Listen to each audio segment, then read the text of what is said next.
ভিনির জোড়া গোলে Pep গার্দিওলার Manchester সিটিকে উড়িয়ে দিল রিয়াল মাদ্রিদ। 2-1 গোলে সেকেন্ড লেগ জিতে চলে গেল নেক্সট রাউন্ডে, আর সিটি চলে গেল বাড়িতে। ম্যাচের শুরু থেকে দুই দল একে অন্যের উপর ঝাঁপিয়ে পড়ে, তবে 22 মিনিটে পেনাল্টি থেকে গোলের দেখা পায় মাদ্রিদ। গোল করেন ভিনি, বিতর্কিত কার্ড দেখে মাঠ ছাড়েন সিলভা। 45 মিনিটে হাল্যান্ড গোল করে 1-1 সমতা, আর তারপর গোল আসে একেবারে শেষে। গোল করেন ভিনি, তবে গোল পেলেও আজ বেশ মিস করেছেন ভিনি। বৃষ্টি পারফরম্যান্স, হতচ্ছাড়া ফিনিশিং, ছন্নছাড়া খেলার ধরন, সবকিছুর পরেও দুটো গোল।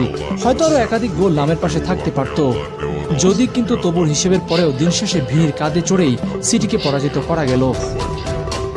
ক্রিশ্চিয়ানো রোনালদো পরবর্তী সময় ভিনির থেকে উচলে ব্যাটার পারফর্ম করা দ্বিতীয় কেউ নেই। স্পেশালি নকআউট ম্যাচে উচল ইতিহাসেরই সেরা খেলোয়াড়দের একজন হয়ে যাবে আরও 2-3টে আসরের মধ্যে। গোটা পৃথিবীর ফুটবল বিশ্লেষক, পরিসংখ্যান, তথ্য উপাত্ত সবকিছু একদিকে, আর একদিকে রিয়াল মাদ্রিদ। ফুটবলীয় হিসেবে সিটি ক্লিয়ার ফেভারিট, কিন্তু প্রতিপক্ষের নাম যখন রিয়াল, তখন কোনো হিসাবই আর ঠিকঠাক কাজ করে না। ব্যতিক্রম হলো না এবারও তার। সব হিসেব ল্যাংমারির রিয়াল মাদ্রিদ উড়িয়ে দিল ম্যানচেস্টার সিটিকে 2 লেগেই। অবশ্য তাতে কেউ অবাক হয়েছেন এমনও না, কারণ এই কাজগুলো রিয়াল মাদ্রিদ করে আসছে বারবার। থিওরি হেনরি যেমন অবাক হয়ে বলেছিলেন, আমি জানি না রিয়ালের জার্সিতে কি ম্যাজিক আছে, আমি মাদ্রিদের হয়ে খেলিনি, হয়তো এই জার্সি গায়ে দিলে আমার টাক মাথায় চুল উঠত। এই সাদা জার্সির একটা ম্যাজিক তো অবশ্যই আছে। মাত্র 3 দশক আগেও যে রিয়াল মাদ্রিদ লা লিগায় টানা 2 ম্যাচ হেরেছে, ওই অবস্থা থেকে তাদের এমন কামব্যাকের পেছনে হয়তো এসব ম্যাজিকই কাজ করে। নিয়মিত একাদশের অর্ধেক প্লেয়ার ইনজুরি, স্কোয়াড সাজাতে যেখানে হিমশিম খেতে হচ্ছে, এমন স্কোয়াড নিয়ে শক্তিশালী সিটিকে এভাবে বিদায় করে দেওয়া ম্যাজিক বা মিরাকলে বলা চলে।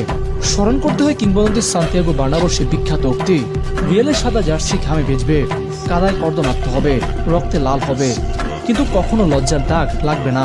ম্যাচের বয়স যখন সবেমাত্র 1 মিনিট, তখনই ফেদেরিকোর 1v1 চান্স মিস। এরপর থেকে মোটামুটি 15-20 মিনিট সিটি রীতিমতো রিয়াল মাদ্রিদের ডিফেন্স নাচিয়েছে, যদিও থিবো কোর্তুয়াকে টলাতে পারেনি। থিবোর ওই সেভগুলি মূলত রিয়াল মাদ্রিদের জন্য টনিক হিসেবে কাজ করেছে। এরপর সে ভিনি মোমেন্ট, মাদ্রিদ সিটি 2 দলে একাধিক সুযোগ নষ্ট করেছে। শেষ পর্যন্ত ভিনির গত ম্যাচের পেনাল্টি মিসের প্রায়শ্চিত্তটুকুই সম্বল করে ইতিহাস থেকে ফিরে আসতে হবে ধরে নিয়েছিলাম, কিন্তু না, ভিনির একাধিক মিসের প্রায়শ্চিত্ত তো করতেই হতো। যে রাতে ভিনি জেগে ওঠে, ওই রাতে প্রতিপক্ষকে বাধ্য হয়ে ঘুমাতে হয়। তবে হ্যাঁ, সিটি ঘুমায়নি, তাতে দাঁত চেপে 10 খেলোয়াড় নিয়ে শেষ পর্যন্ত লড়াই করেছে। হয়তো ভাগ্য সুপ্রসন্ন হলে তারা এই ম্যাচটা অন্তত ড্র করতে পারত। আপাতত মাদ্রিদের জন্য রাউন্ড অফ 16-এর বৈতরণী পার হলো, সামনে আরো বড় প্রতিপক্ষ অপেক্ষা করছে। কিন্তু আমরা বিচলিত নই, কারণ ইউরোপের সেরা হতে হলে সেরা দলগুলোকে বিট করে লক্ষ্যে পৌঁছাতে হবে। বায়ার্ন, আমরা আসছি।